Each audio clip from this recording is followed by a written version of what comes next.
ଆପଣ କେମିତି ଜାଣିଲେ ଇଏ ଗାଡ଼ି ଚୋରି କରୁଛନ୍ତି? ଗାଡ଼ି ଚୋରି କରିବା ଅଛି ପୁରା ତା ଫଟୋ ଫଟୋ ଅଛି ଆଗକୁ ଆମ ପାଖରେ। ଆଚ୍ଛା ଧରିଲେ ଧରି ପକେଇଲି। ହଁ ସିଭିଲ ପିଲା ଧରିଲା। ଆଚ୍ଛା ଆଚ୍ଛା ପ୍ରକୃତରେ ସେ ଆଗରୁ ଏଇ ଗାଡ଼ି ଚୋରି ଚୋରି କରିଛି। ଫଟୋ ଦେଖି ଚୋରକୁ ଚିହ୍ନିଲା ପୋଲିସ।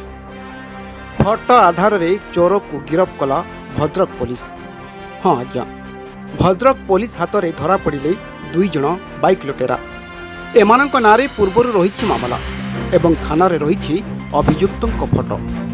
ବିଭିନ୍ନ ଅଞ୍ଚଳରୁ ଗାଡ଼ି ଚୋରି କରୁଥିଲେ ଗିରଫ ଅଭିଯୁକ୍ତ।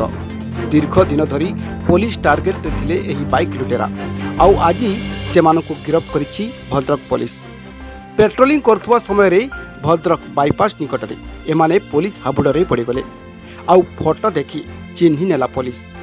ଅଭିଯୁକ୍ତ 2 ଜଣ ଖସିଯିବାକୁ ଚେଷ୍ଟା କରୁଥିବା ବେଳେ ଭଦ୍ରକ ପୋଲିସ ସେମାନଙ୍କୁ ଗିରଫ କରି ଥାନାରେ ଅଟକ ରଖିଥିବା ଜଣାପଡ଼ିଛି। 2 ଅଭିଯୁକ୍ତ ଶେରପୁର ଅଞ୍ଚଳର ବୋଲି ସୂଚନା ମିଳିଛି। ପେଟ୍ରୋଲିଂ କରୁଥିଲୁ। ଆଜ୍ଞା ଆମର ସିଭିଲ ସ୍କ୍ୱାଡ୍ ବୁଲୁଥିଲେ। ସିଭିଲ ସ୍କ୍ୱାଡ୍ ବୁଲୁଥିବା ଭିତରେ ଗୋଟେ ଗାଡ଼ି ଗୋଟେ ଚୋରି କରିଦେଲା। ସେ ଶେରପୁରର ସେ ପିଲା ଆପଣ କେମିତି ଜାଣିଲେ ଇଏ ଗାଡ଼ି ଚୋରି କରୁଛନ୍ତି? ଗାଡ଼ି ଚୋରି କରିବା ଅଛି ପୁରା ତା ଫଟୋ ଫଟୋ ଅଛି ଆଗକୁ ଆମ ପାଖରେ। ଆଚ୍ଛା ଧରି ପକେଇଲି। ହଁ ସିଭିଲ ପିଲା ଧରିଲା। ଆଚ୍ଛା ଆଚ୍ଛା ପ୍ରକୃତରେ ସେ ଆଗରୁ ଏଇ ଗାଡ଼ି ଚୋରି ଚୋରି କରିଛି। ତାଙ୍କୁ ନଜର ରଖିଥିଲେ ଆପଣ? ଆଚ୍ଛା ଘର ସବୁ କେଉଁ ଏରିଆର ତାଙ୍କ ଘର? ଶେରପୁର। ଶେରପୁର। ହାଜତପୁର।